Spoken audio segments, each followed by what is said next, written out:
ایک تاجر کے پاس پنجرے میں قید ایک طوطی تھی۔ ایک دفعہ سوداگر نے ہندوستان جانے کا قصد کیا۔ وہ گھر میں ہر ایک سے پوچھتا کہ واپسی پر اس کے لیے کیا تحفہ لائے۔ ہر ایک نے اپنی خواہش کا اظہار کیا۔ اس نے اس طوطی سے بھی پوچھا کہ تمہارے لیے کیا لاؤں؟ تو طوطی نے کہا کہ وہاں میرے کچھ دوست ہیں، ان کو میرا حال بیان کر دینا کہ وہ طوطی تمہیں ملنے کے لیے مشتاق ہے اور قید سے رہائی کی تدبیر اور رہنمائی چاہتی ہے۔ تاجر نے یہ پیغام قبول کر لیا اور ہندوستان جا پہنچا۔ جنگل میں اس نے چند طوطوں کو دیکھا اور ان تک امانت پہنچا دی۔ پیغام سنتے ہی ان میں سے ایک طوطی کانپنے لگی، گری اور دم توڑ دیا۔ سوداگر بہت پریشان ہوا کہ بلا وجہ ایک پرندے کی ہلاکت کا میں باعث بنا۔ اسے اپنی زبان پر بہت افسوس ہوا، کیونکہ لفظ کے منہ سے نکلنے سے کبھی کبھی بہت بڑا نقصان ہو جاتا ہے۔ تاجر واپسی گھر پہنچا تو ہر ایک کو اس کا تحفہ اس کے حوالے کیا۔ طوطی نے کہا کہ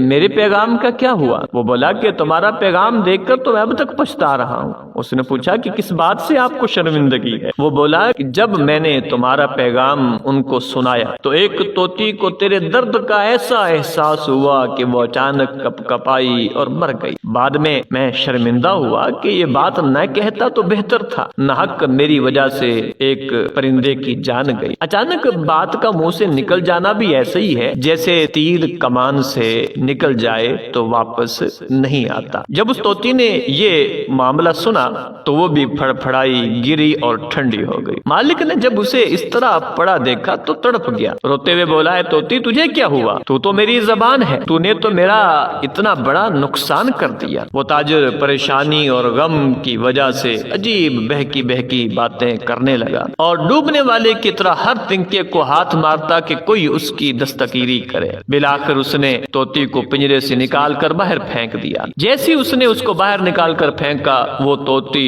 اڑ کر شاخ پر جا بیٹھی۔ اس تاجر کو اس کی حرکت سے بڑی حیرانی ہوئی اور پوچھا، اس طوطی نے تجھے ایسا کیا سبق دیا کہ تو نے تدبیر سے میری آنکھوں کو بند کر دیا؟ طوطی بولی، اس نے مجھے یہ سبق دیا کہ بول چال اور خوشی کو ترک کر دے، کیونکہ تیری آواز نے تجھے قید میں ڈال رکھا ہے۔ اس لیے اگر نجات حاصل کرنا چاہتی ہے تو میری طرح مردہ بن جا۔ دانا بنے گا، جو دانا ہوتا ہے اس کو پرندے چگ لیتے ہیں، جو کلی ہوتی ہے اس کو بچے توڑ لیتے ہیں۔ اس دنیا میں جس نے اپنے ظاہری حسن اور کرو فر کو بڑھانے کی کوشش کی، سینکڑوں آفتوں نے اس کی طرف رخ کیا۔ غصہ، حسد، رشک، شہوت اس کو اپنی طرف کھینچتے ہیں۔ اس طوطی نے کہا، اے خواجہ، اگر تو اس دنیا سے نجات حاصل کرنا چاہتا ہے تو میری طرح ہو جا کہ مرنے سے پہلے مر جا اور اس تاریکی اور قید سے رہا ہو جا۔ اس تاجر نے کہا کہ ہاں، یہ میرے لیے بہت بڑی نصیحت ہے۔ مولانا روم رحمۃ اللہ علیہ فرماتے ہیں کہ نفس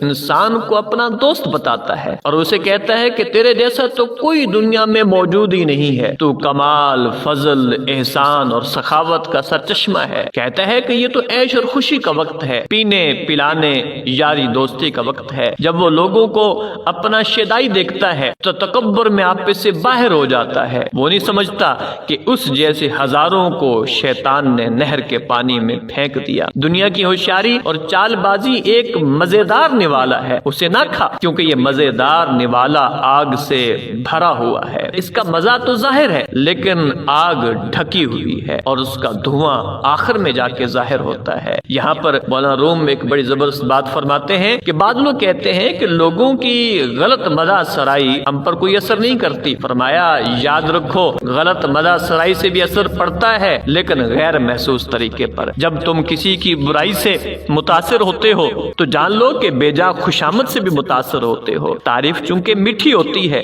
اس لیے اچھی لگتی ہے، برائی کڑوی ہوتی ہے اس لیے بری لگتی ہے۔ بڑی زبردست مثال دی، فرمایا حلوہ کھانے میں مزیدار ہوتا ہے لیکن شکر کی تاثیر کی وجہ سے جسم کے اندر پھوڑے نکل آتے ہیں۔ مسحل بظاہر کڑوا ہوتا ہے لیکن وہ جسم سے گندے مواد کو دور کر دیتا ہے۔ نفس تعریفوں سے فرعون بن جاتا ہے، اس کو عاجزی کی طرف لے کر آ۔ سرداری کی خواہش نہ کر، جہاں تک ہو سکے خادم بن کر رہے۔ اللہ پاک دنیا کے دھوکے، نفس و شیطان کے فریب اور غفلت سے ہمیں محفوظ فرمائے۔